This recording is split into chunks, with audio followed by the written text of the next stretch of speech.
Gopi Jana Vallabha Girivaradhari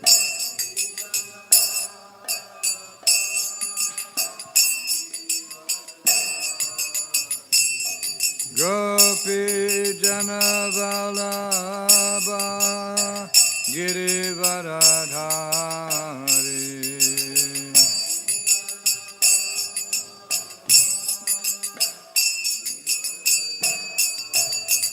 Yaksharanandana Braja Janaranjana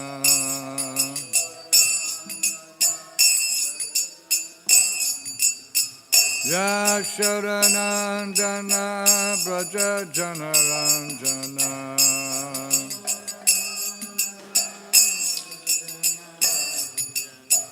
Jamuna Tira Vanachari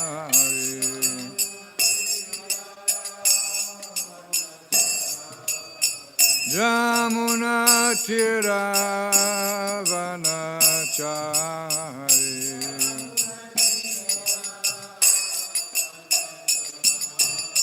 Jaya Radha Madhava Kunja Bihari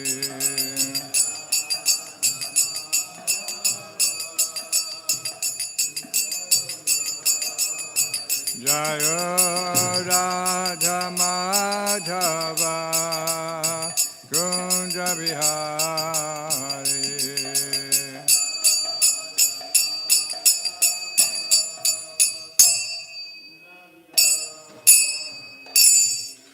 Jai Om Vishnupad Paramahamsa Parivrajagacharya Satarasvati Shri Shima. His Divine Grace of Bhajanavinda Bhaktivedanta Swami Prabhupada Ki. Jai Nitya Lila Vishnu Om Vishnupad Paramahamsa Parivrajagacharya Satarasvati Shri Shima. Divine Grace Srila Bhakti Siddhanta Saraswati Thakur Goswami Prabhupada Ki. Ananta Koti Vaishnava Vrinda Ki. Grantaraj Srimad Bhagavatam Ki. Go Premanandi. All glories to some devotees. All glories to some devotees. All glories to some devotees. All glories to Sri Guru, Sri Gauranga, and Srila Prabhupada. Namo Vishwadaya Krishna Stavatoya Srimati Bhaktivedanta Swami Namaste Saraswati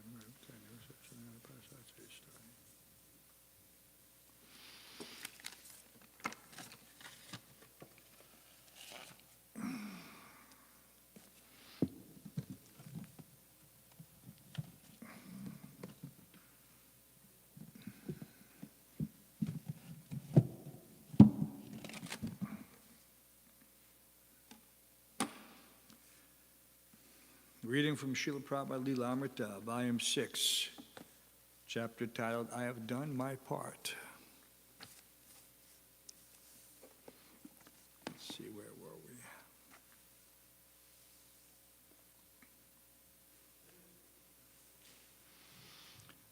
Srila Prabhupada would alternately sit up in bed or lie down while hearing Kirtan or Srimad Bhagavatam. Now he was always surrounded by concerned disciples, and he seemed happier.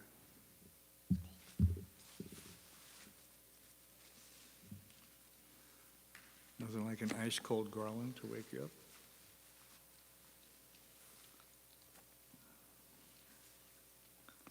Some of the devotees who had been with him in Vrindavan just before all the GBC secretaries had arrived could see that he felt more encouraged. Perhaps by the sincere prayers of all the devotees, a dramatic change might come. Aren't we supposed to use that small dongle so that they can hear it down? Because otherwise they can't hear it in class. Bhavananda Goswami and Jayapataka Swami brought reports from Srila Prabhupada's beloved Mayapur project.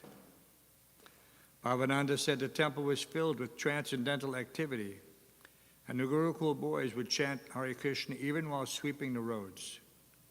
Work was just beginning on a new residence for Srila Prabhupada. It would be surrounded by fountains, a terrace, and a big pond. It has not yet begun, Srila Prabhupada asked. Jayapataka Swami replied that the plans had been drawn and that the architect said it would be no problem. They could build right through the rainy season. How long will it take? Tamal Krishna asked on Srila Prabhupada's behalf. 6 months. Srila Prabhupada said to Tamal Krishna, I think you are tied to this planet by the love of your devotees. Srila Prabhupada uttered a thoughtful, all right. Although Srila Prabhupada had indicated a will to live by saying all right to Bhavananda he said, there is no hope of life. Therefore I have called the GBC. If I can die in Vrindavan, Krishna can accomplish anything.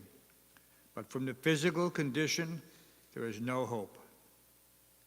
But Krishna is Parameshwar, Bhavananda said. Prabhupada laughed. That's another thing. If Krishna liked, then he would live. But Prabhupada wanted his disciples to understand the critical state of his health. The brain is working, he said, but the body is not allowing. Don't worry. Everyone will die today or tomorrow. I am also an old man. There is nothing to be regretted. It is up to Krishna. Dropping his reassuring stance and pleading as a helpless student, Bhavananda asked, what can we do, Srila Prabhupada? You can pray to Krishna, Prabhupada replied. Krishna is all-powerful. And one of the most important things is that when I am gone, don't spoil it. Keep it, Mayapur. Jayapataka Swami gave glowing accounts of his recent preaching to both Hindus and Muslims in Dhaka. There have been no sadhus in Bangladesh for years, said Jayapataka, speaking strongly and victoriously, though sitting like a child at the foot of Srila Prabhupada's bed. People are eager to hear about Krishna consciousness. 10,000 people gathered. It was the biggest function in the history of the colony, either Hindu or Mohammedan. The Mohammedans are also interested.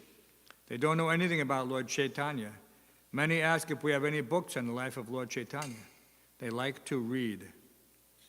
That book, Teachings of Lord Chaitanya, Srila Prabhupada interjected in a voice hoarse but full of life and interest. Jayapataka said they had prospects of getting a temple there. Many young men are coming and asking very intelligent questions, he said. They ask questions about our deity worship, about Guru, about Harinam. Very intelligent questions. There is no CIA rumor. There is no type of any bad talk about us. No envy at all. And because they are a little oppressed, they are always being challenged about believing in Krishna. So that is why they are eager to understand.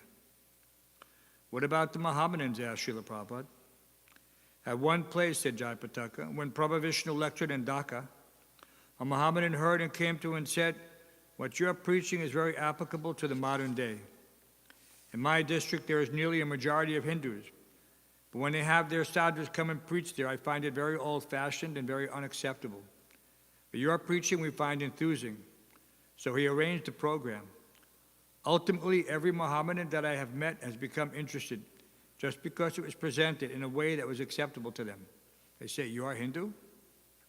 We say, no, we are Vaishnava. Vaishnava means we believe in only one God. There is no equal to him. So you believe in the same thing. That is a fact, said Prabhupada. Asamordva. There cannot be anyone equal to God or greater than him. Many young men, both Hindu and Mohammedan, will join, said Jayapataka Swami. I am sure. But right now we are getting the society registered and getting our place. You did not get that yet? Prabhupada asked. Get the place and get the society registered?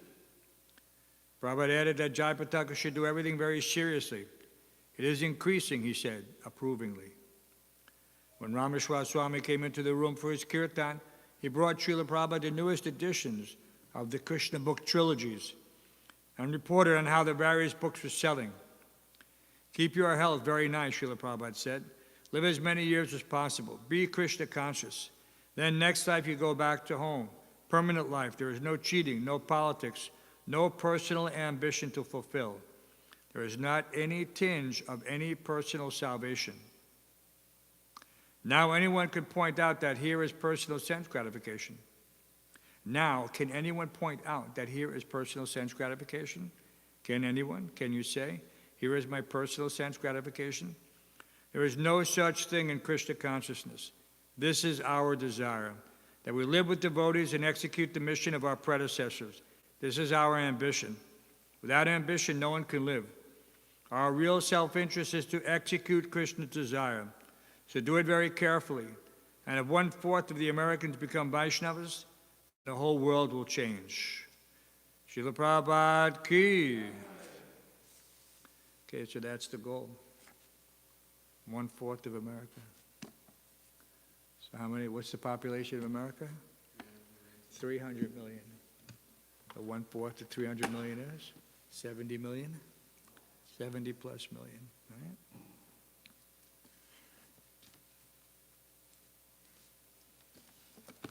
Om Namo Bhagavate Vasudevaya.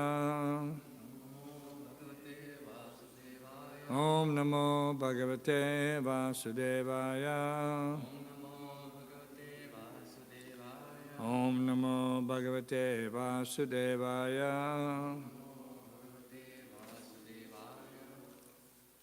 Reading from the Srimad Bhagavatam, chapter 15, text 2, to confirm. Loke tena hata loke loka pala hatojasa nyavedayan vishvarashrije dvanta vyatikarang disham loke tena hata loke lokapala hatojasa nyavedayan vishvashrije dvanta vyatikarang disham loke tena hata loke lokapala hatojasa nyavedayan vishvashrije dvanta vyatikarang disham. Please chant.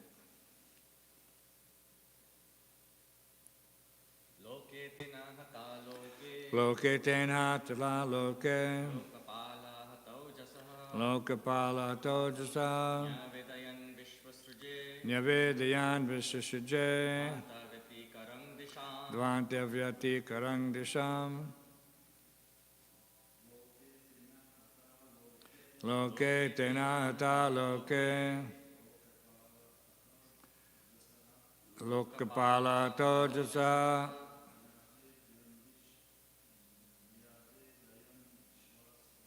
nyavedayan vishvashrije dvanta vyatikarang disham. Loke tena hata loke lokapala hatojasa nyavedayan vishvashrije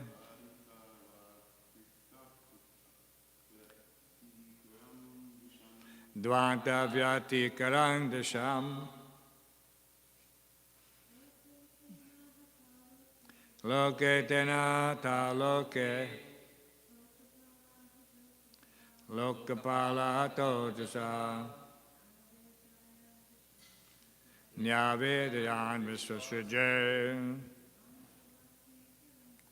dvanta vyatikarang disham. Anyone else? Loke tena hata loke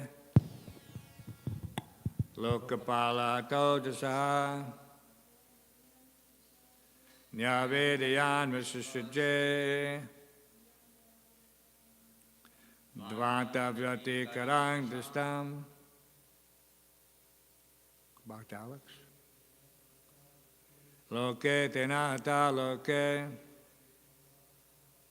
lokapala hatojasa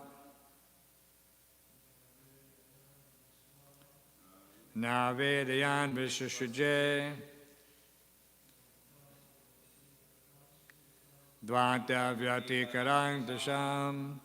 Very good. Loke, within this universe, tena, by the force of the pregnancy of Diti, ahata, being devoid of, aloke, light, Lokapala, the demigods of various planets, Hatha Ojasa, whose prowess was diminished, Nyavedayan, asked, Vishvasrije, Brahma, Dvantyavatikaram, expansion of darkness, Disham, in all directions. Translation and purport by His Divine Grace, A.C. Bhaktivedanta Swami Prabhupada.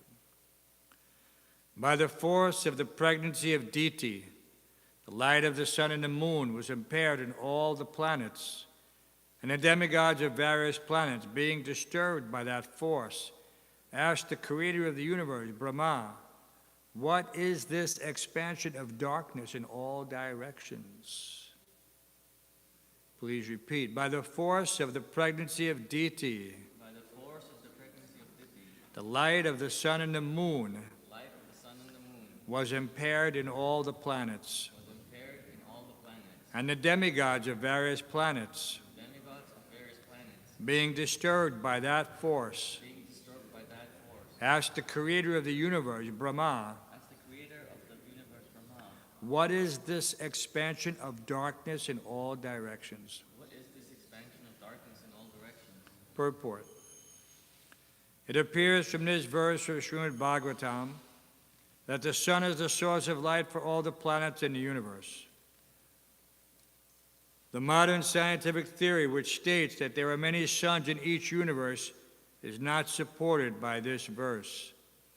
It is understood that in each universe there is only one sun, which supplies light to all the planets. In Bhagavad Gita, the moon is also stated to be one of the stars. There are many stars, and when we see them glittering at night, we can understand that they are reflectors of light.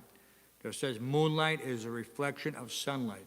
Other planets also reflect sunlight, and there are many other planets which cannot be seen by our naked eyes.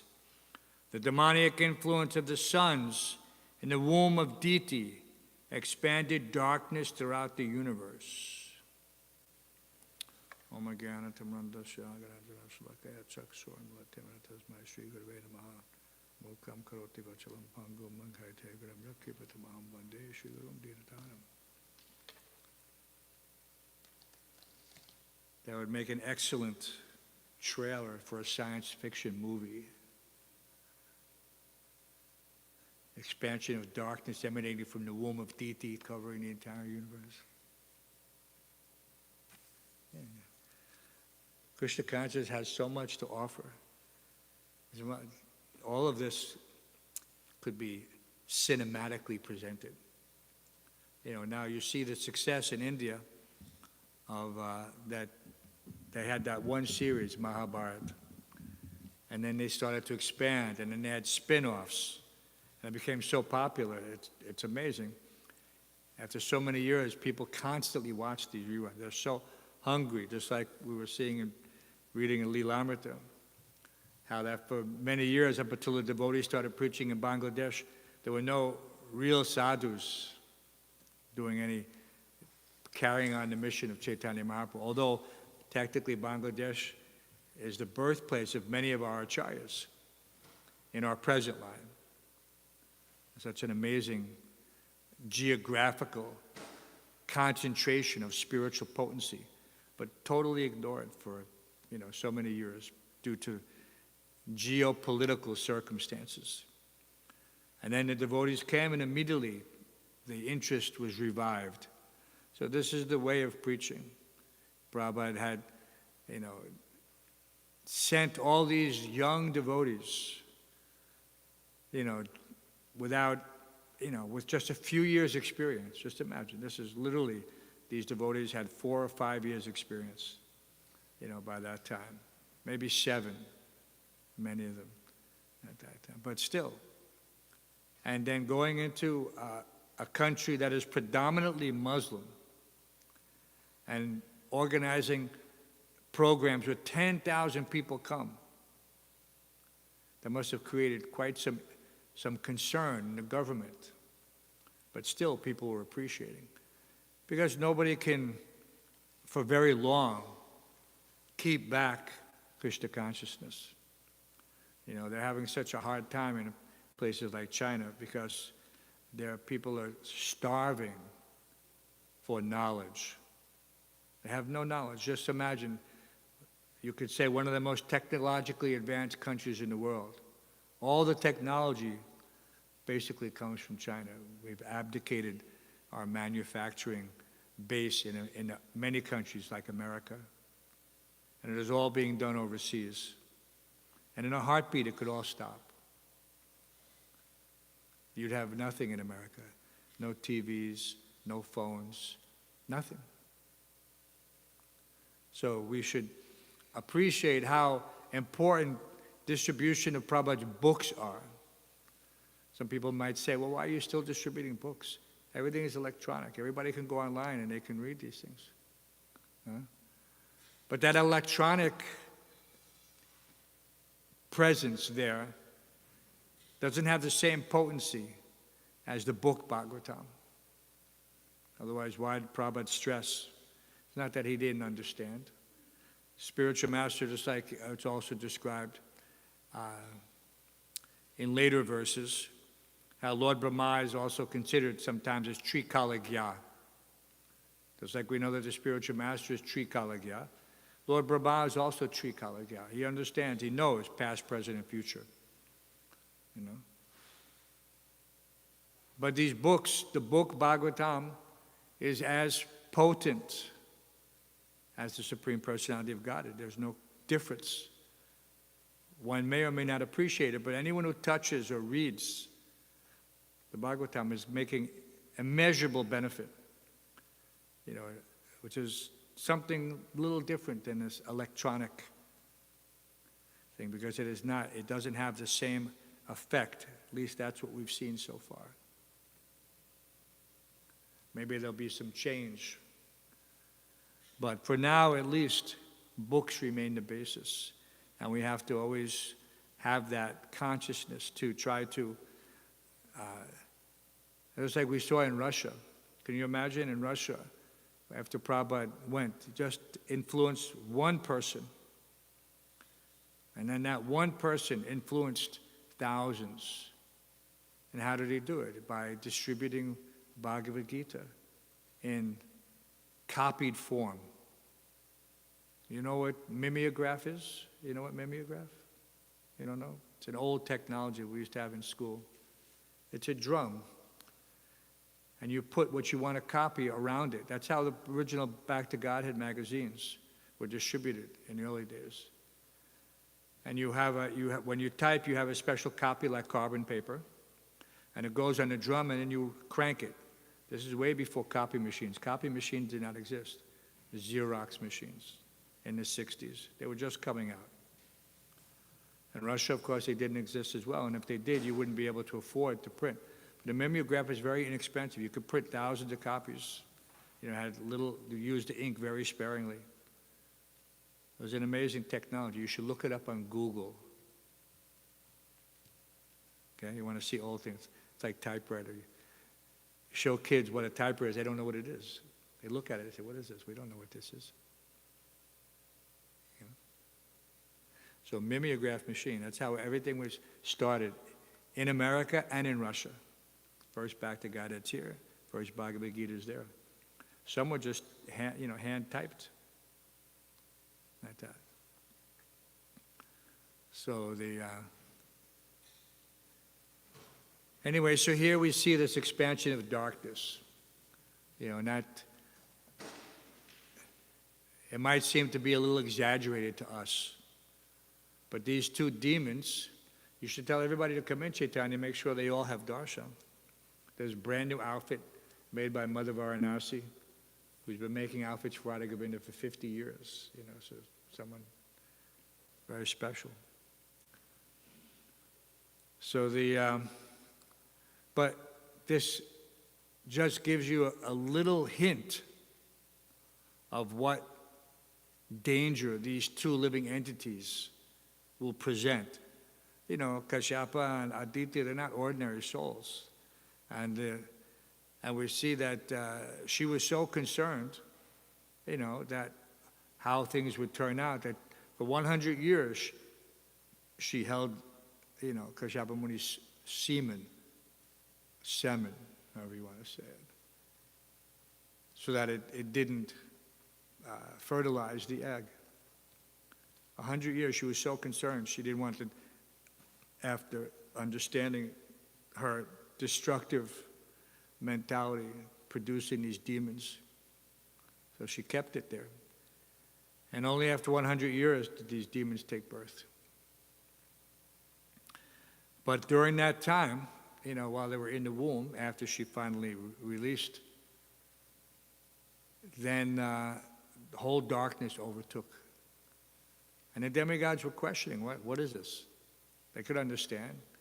These are not, now people don't understand what are omens. They're only in movies and fairy tales and video games, things like that. But omens were a way for those with knowledge who were perceptive to understand what was about to happen. So many religious scriptures have details of such omens. In the Bhagavatam, it also gives some description of omens in the advent of Kali Yuga. So these are not fairy tales, they're not just, but not everybody understands what they mean, what they see. So it takes a realized soul. People are preoccupied trying to understand what's going to happen, in places like the stock market. They're trying to read the changes on a regular basis. This is the perverted mentality of today's society, that they're only interested in money, how to increase wealth. But this, as Prabhupada was saying in Ilalamata, the devotees have no interest in this. It's a side consideration. They know that if they serve Krishna, Krishna will take care of everything. Why? Because if we're developing our faith and nurturing our faith, then how do we realize that faith? If not depending and surrendering in order to judge something by the result, which is how you judge anything.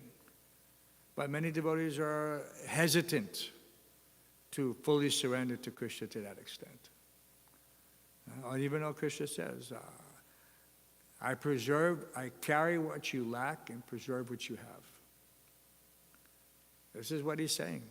He's not, if we don't take Krishna for his word, then why follow any other aspect of Bhagavad Gita? So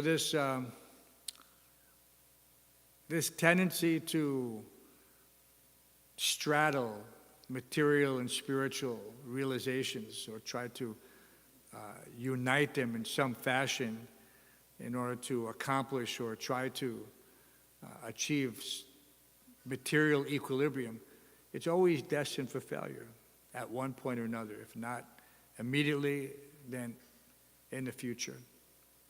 There's no, I was reading, what was that? There was a discussion that there are many, and this has been going on since time immemorial, there are many schools of thought. Various sampradayas have various schools of thought, different philosophers. The word itself, muni means someone who twists. It doesn't mean a spiritual, realized soul. It means someone who's taken something scriptural and twisted it to his own use to try to present the philosophy as a unique product of his own fertile mind. But this is not the path. Acharya, on the other hand, means one who teaches by example, self-realized soul, who has seen the truth. It's a big difference. Many people can speak very flowery language, just to try to convince someone, whatever, bring them to their way of thinking. It's actually very unfortunate that people in the dress of spiritualists, they try to fool some persons to follow them. And Prabhupada gives a nice example, it's in the Bhagavatam, that those persons who have a little at spiritual advancement, or a little, how can you say, provenance, they may dress like Vaishnavas or sadhus, and they speak, and automatically people will give them some respect or some audience. And Prabhupada described that those are like serpents with a jewel on the hood. A serpent is already a dangerous living entity, right? The venom will kill you. I mean, and the serpents are by nature envious. Everyone knows, right? But a jeweled serpent is even more dangerous. The hood, like the cobra. Back to Alex, you never saw the cobra on YouTube or Instagram? So when you put a jewel, a diamond or a ruby or a sapphire on their head, that's compared to making it more attractive. People will become attracted. So, but if you get close, then it will strike. The venom is still there, and the jewel is just there to fool or bewilder those persons who have no real knowledge. They don't know enough to be afraid. Like a child. A child doesn't know that a snake is a dangerous animal. They're always curious. And so if there's a jewel on the hood of that snake, the child will be even more inclined to approach innocently and then be bitten. So one has to very carefully protect not just himself, but others as well. And to advise them, give good counsel that be careful with your association. I see that you're, attracted to this person. Like in Vrindavan, Prabhupada told everyone not to go to the Rasiya, this Ras Leela dances. Because they have so many people who are pretending to be Krishna, it diminishes the transcendental value. Unless one has already have some understanding. It looks just like a play, boys and girls. And it doesn't give the transcendental understanding along with this display. That this is an intimate Leela. That this is not boys and girls pastimes, which they make it look like. Mundane. Radha and Krishna meeting someplace like this for some material illicit activity. So this is very dangerous. And the people who go to these things, they're called sahajas. And sahaja means one who takes spiritual life cheaply and pretends to be on the highest platform. But who, obviously, anyone with common sense can see that this person is not situated above the modes of material nature. He is not transcendental. He is not an acharya. So we have so many lessons from our line, from our gurus, who are asking that please be careful and stay on the path. Why are such analogies used? When you have a path, just like there's what they call a well-worn path. What does that mean? Many people have walked on it. That gives an indication that the path has some value because other people have crossed it. It's been in use for a long time. So we want to follow that path. We don't want to make a new path or follow, unless we, somehow or other, you have achieved that highest level of devotion, and Krishna himself is providing you the guidance, which he can do. But from our perspective, we know there are 4 sampradayas. not 5, not 6, not 10. And if anyone is saying that they're making their own sampradaya, then we can understand that that person is a rascal. This is the way to preserve the integrity of something for thousands of years. No deviation. No adulteration. But some people are not satisfied. They want to give another twist on the philosophy, or try to say that there are many ways to understand it. But if someone is intelligent enough to see from the life of the pure devotee, because ultimately that's what we have in our experience. We can read so many things, just like you read about some historical personality, but you were not there. So someone may try to describe who he was, what he did, how he acted, and that's there. But here, before us, is someone who is empowered by the Supreme Personality of Godhead to preach this message, who is predicted to come. And so what better opportunity than to stay focused on the instructions of that person who we absolutely know 100% was a pure devotee. Just like if someone wants a guarantee, you buy some device. You want a warranty. You want a guarantee that if it breaks within 1 year, I'll get my money back or I'll get a new device. It's a common consideration. So Krishna is clearly giving some instruction in this regard, evam parampara praptim, that one has to learn the truth by approaching a spiritual master, inquire submissively, and render service. That self-realized soul can impart knowledge unto you. Why? Because he's seen the truth. So it's clear for those who are simple, who are not looking to, embellish themselves with another pedigree, that, I belong to such and such sampradaya, or I'm following this, or I'm following that. No. We're not talking about, the superficial aspects of our ISKCON society. That's there as well. That is a vehicle. Prabhupada has described it as the boat.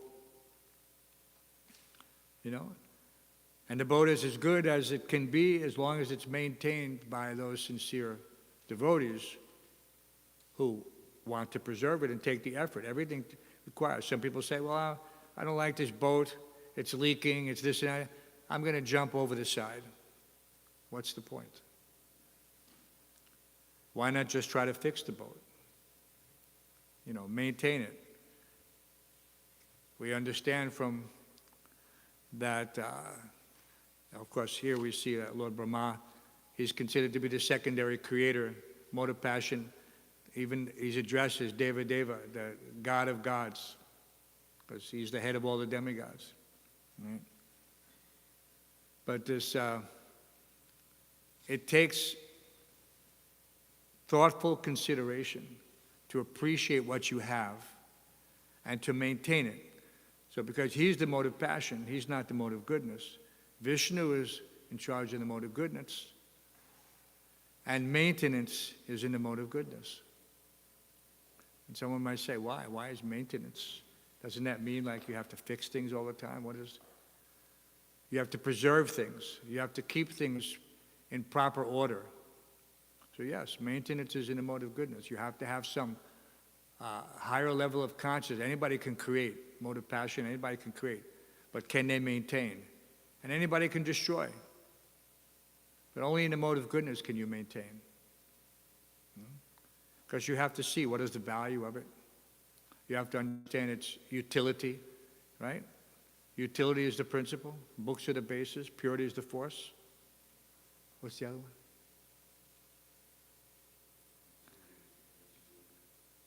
Books are the basis, purity for utility is the principle, and preaching is the essence. Preaching is the essence. But utility means yukta vairagya uchate. Everything used in Krishna's service. So how can someone say that this or that can't be used in Krishna's service? They don't have the ability, the intelligence to dovetail that particular aspect of Krishna's creation. This is all Krishna's creation. So it can all be used in his service, but we have to know how to do that. So that takes intelligence. It's not for everyone. Prabhupada used everything. Srila Bhaktisiddhanta Saraswati Thakur used everything. He was very innovative, but he was heavily condemned for it. Heavily condemned. But he understood what integrity was with regards to the outward appearance of devotional practices to those who were observing from the general population. And therefore, that's why they were always very strict, even though they appeared to be driving in motor cars and boats and wearing very nice, custom-tailored clothing. But they maintained a very high level of sadhana so that they wouldn't be subject to criticism on that level. They could only criticize about why are you wearing this clothes, why are you driving the car. They couldn't criticize their devotional profile. So therefore, ultimately, they failed in all their attempts to try to minimize. And we see, and anyone who reads, anything written by Srila Bhaktisiddhanta Saraswati Thakur can understand his position, as someone who is completely transcendental in his thought, words, and deeds. This is anyway, we're very fortunate to be in this line. Many people try to, again, minimize this line for whatever reason by saying it's this or that, the other thing. Don't listen to such persons. Don't become bewildered. But the only way to prevent confusion, because this is that, we have those three stages of Kanishta, Madhyama, and Uttama. And a Kanishta can very easily be convinced something else is more valuable. They can easily be cheated or swayed. And their spiritual life can be destroyed in this way by hearing from the wrong person. So one should always consider himself in a humble position. He should never think himself very advanced. And in that way, he'll remain protected because Krishna will protect you. Kaunteya pratijanihi name bhakti pranashati. But you have to feel this protection. You have to want this protection. You have to pray for this protection. So Krishna just wants to see whether or not you're serious. Otherwise, there's no other requirement. Serious means sincere. Nobody is sincere without being serious. As the two cannot exist separately. It just has a different context. But for the most part, Krishna will protect you from and allow you to rise from that Kanishta level to the Madhyama level, which is our level of activity. On the Kanishta level, you're being engaged, and you're doing things for purification. And that's there. You understand that, yes, Krishna is God. But how to establish your relationship, how to make it firm. All right? What's that verse? Utsaha nishtaya dharya tat tat karma pravartanat. Everything is there for our benefit if we understand that in the beginning, enthusiasm, we're following in the footsteps of the devotees who came before us. We see the kirtans, and we hear about them in Chaitanya Charitamrita. And we've seen them in the temples that we visit, or in the Rath Yatras, or in any of the gatherings of the devotees. These are festivals for every aspect of your being, mind, body, soul, everything. And that enthusiasm comes spontaneously, for the most part.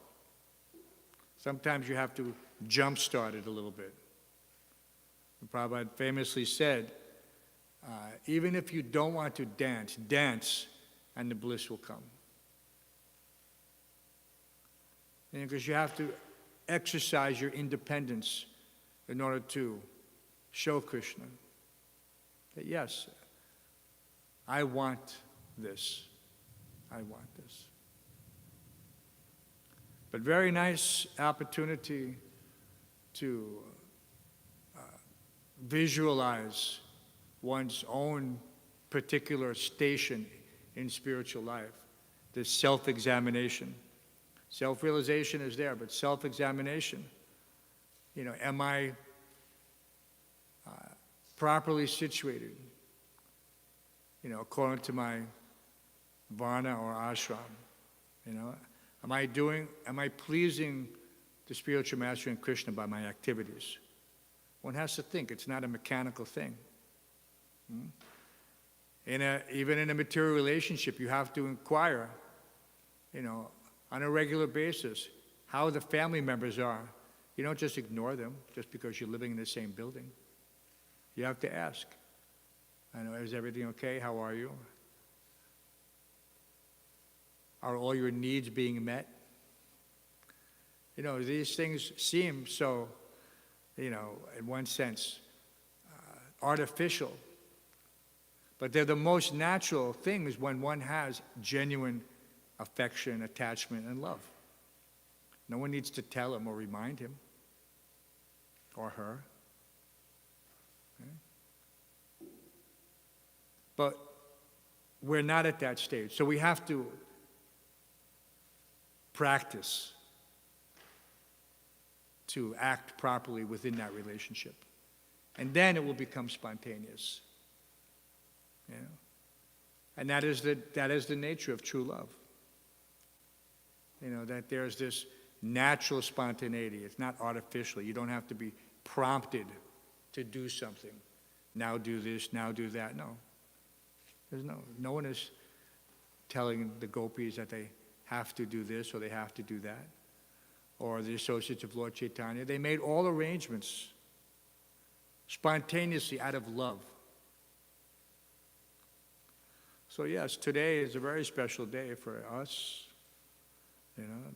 There's no one who is the higher symbol of this.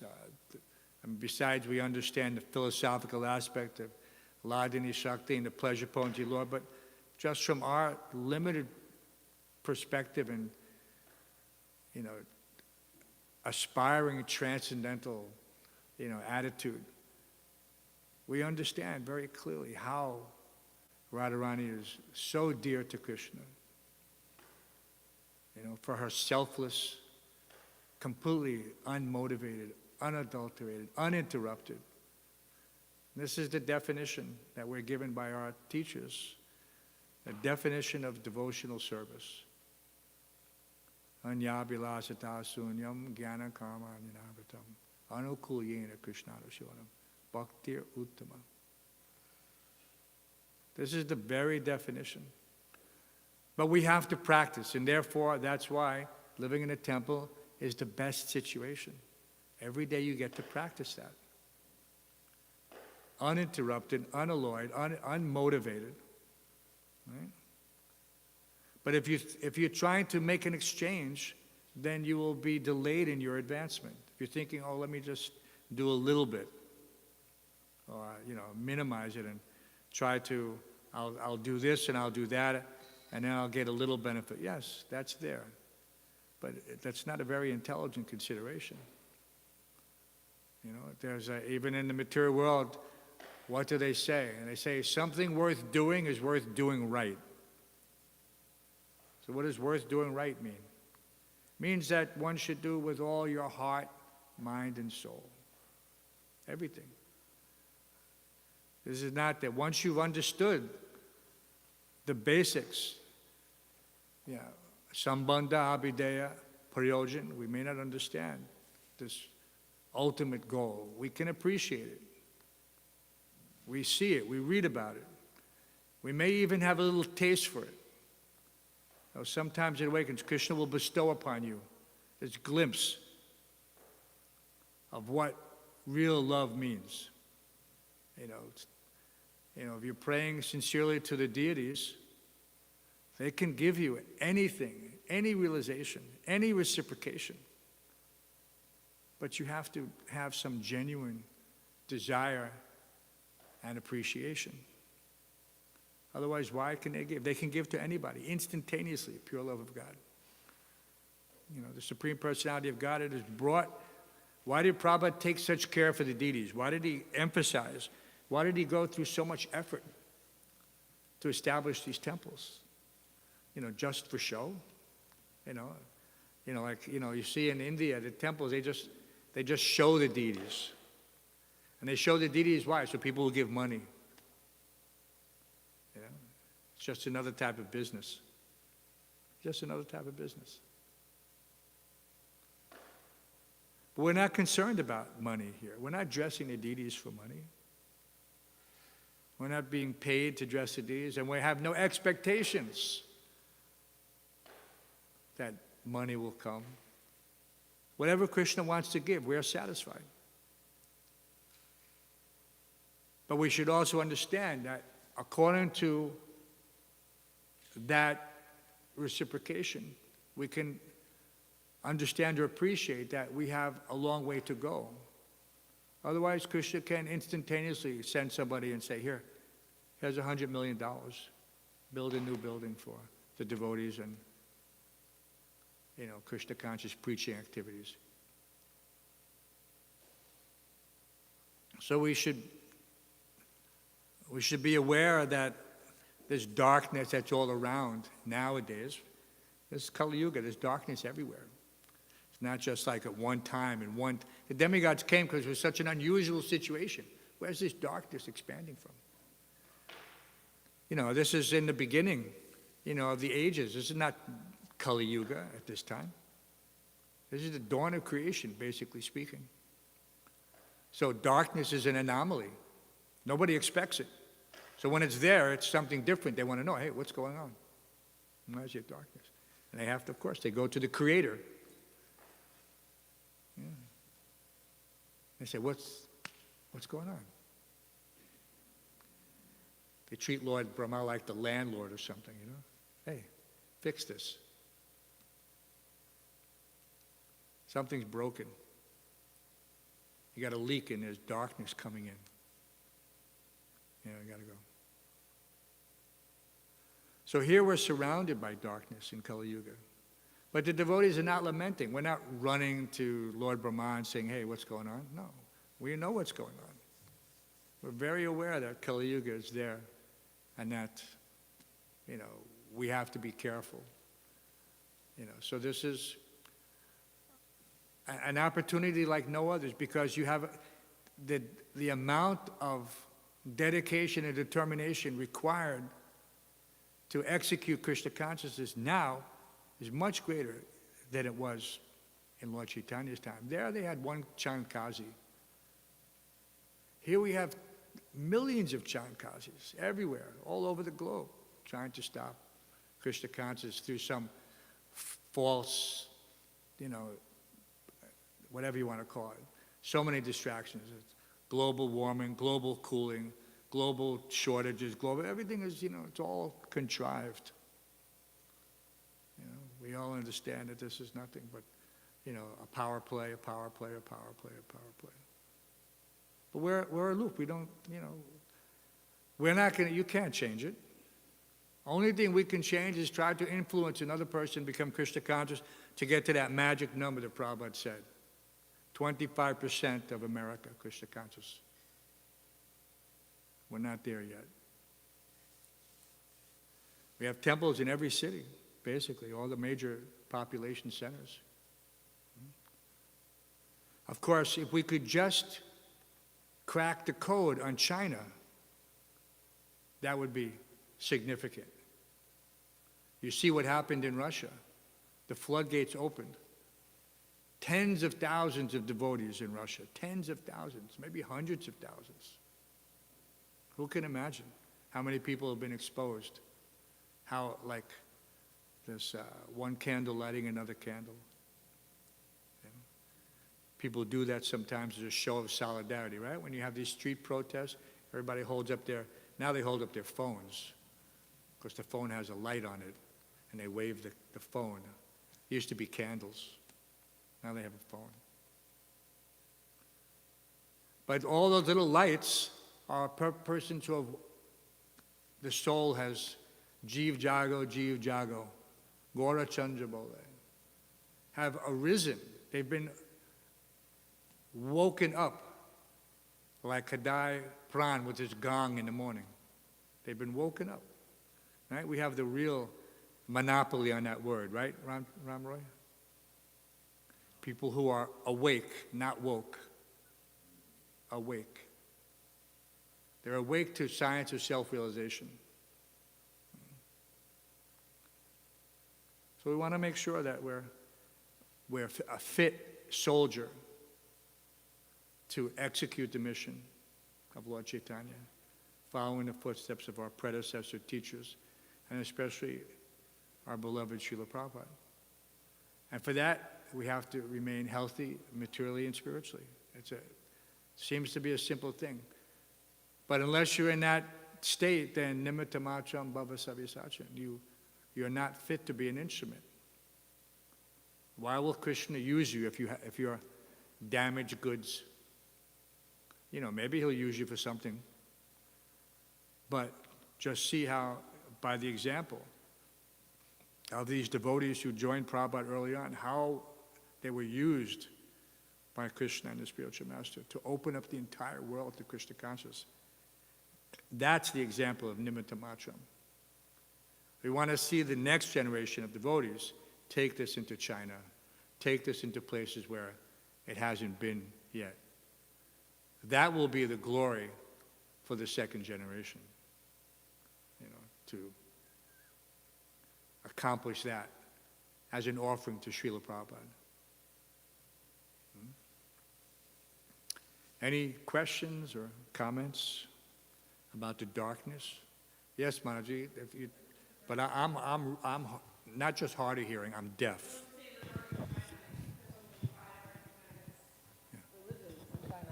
Yeah, that's it. Is Krishna consciousness, do you know if Krishna consciousness is prohibited? I know practice of other than the 5 main religions. Say that one more time. You were speaking about China and taking Krishna consciousness to China. And so my question is, it was my understanding that in China, other than the 5 main religions, other religion practice is prohibited? Yes, totally prohibited. So is it illegal to practice Krishna consciousness? Absolutely. People are still going to India and practicing it, is that correct? Those persons, they have tried in a few ways to have some yoga school. I mean, I know the devotees in China. I've been there. You're not allowed to have any gatherings. That's why they try to do it as a school. But everybody in China is a spy, every single person. They have a system of spying called the DSP, Domestic Security Police. Very soon it will be in places like America too. The Domestic Security Police, it's not really police, it is. I mean, it's run by the police. But it's simply a network of snitches. Everybody knows what a snitch is? How do they say in Russian? Snitch. A snitch is someone who tells on somebody else. He reveals them. What's that called? Okay, I didn't hear, but yeah, snitch. In America, the saying is, snitches get stitches. Nobody likes a snitch who tells it. So they have snitches. So we were in a gathering one time, and you're in apartment blocks. Everybody lives in apartment buildings. Nobody has private houses. There's no, I mean, there are those rich elite, Politburo members, the higher ups in the CCP. But you walk into an apartment block, you have to walk in one at a time. One at a time. And then you go to that building, and then you have, on every apartment floor, there's multiple apartments. And so your neighbors are counting how many people go into your apartment and how long they stay. And they get brownie points, for lack of a better word. I don't know what they call them in China. They get points. You get certain perks and benefits for ratting out, for snitching on your neighbors. Hey, these people had a gathering in their house last night. The police come while you're having the meeting, and they take your names. And if you're a foreigner, they take your passport number and everything like that. And then you're not allowed back in again. You could say, oh, we're just having a business meeting. They say, okay, no problem. No, then there's no worry. We'll just take your names, no problem. So that in itself is a deterrent. And this happens all the time. You cannot have gatherings. You cannot have a temple. Like I said, everywhere you go, there's these snitches who want to get favorable benefits from the government for exposing you, for telling on you, for snitching on you. So this is China now. So the devotees who have been practicing for years, the government knows who they are. They've already been in prison and are out of prison. And they cannot preach. Like I said, you cannot have these gatherings. You can execute, you can practice on your own if you want. You could be a vegetarian like that. But you can't distribute books. You can have kirtan in one place in Beijing, huge city. There's a special place, it's I forget the name of it, but it's where you go if you want to protest the government. Because it's like being, how can you say it? It's out in the open, and there are cameras, and so if you show up there, then the police know who you are and what you're doing and which group you're aligned with. So one day it might be the Hare Krishnas, another day it might be the Falun Gong, all forbidden, organizations. Another day it just might be, we don't like the government issue. But that's the only place you're allowed to free speech. It's like, that's it. In all of China, huge country, that is the only thing. A 20 by 10 strip of land, that's the only place you're allowed to speak freely. That's your freedom of speech area. That's it. They won't come right there and arrest you. They'll follow you to your house and arrest you if they want to. They won't do it in public because they know that other people are watching as well. So-called human rights organizations. It's nothing. So yeah, it's such a horrible situation in China. So if anyone here wants to take that challenge and go to China and somehow or other, we've had, devotees who go there, and they've made some members, but they, like I said, they can only meet in people's houses and very carefully, and usually not in big gatherings, and sometimes they have to go way out in the country, someplace to have a retreat, like everybody has to go there individually and then kind of just gather at the last moment. And then hope that there was no snitches, But it is what it is. That's the last frontier. So it is a fast day. There's no breakfast prasadam. But I'm sure that at 11 o'clock, they're going to need extra help in the kitchen. So by that time, and they could probably use help now. So if you want to help Dr. Alex or anyone else who feels inclined to help, there's 2 shifts today. Many people will come at noon because traditionally in the past, that's when they used to have the feast.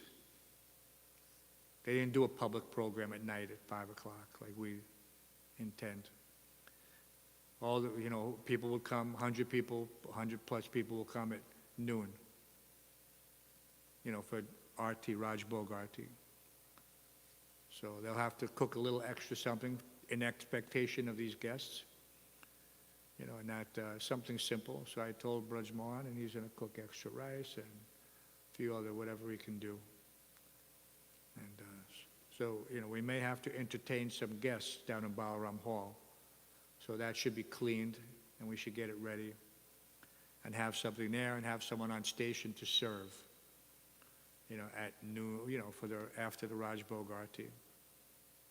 We'll keep the doors closed, but it's inevitable. You can't, tradition, not under our control from the previous administration. And yeah, we're always eager to serve the guests of Radha Govinda. It's their house, and we're their servants. Is there any other questions? Bhakti-Nate, any questions? All right, Peruz, any question, Mr. Prabha Vishnu? No. All right. All glory to Srila Prabhupada. Grantaraj Srimad Bhagavatam Ki.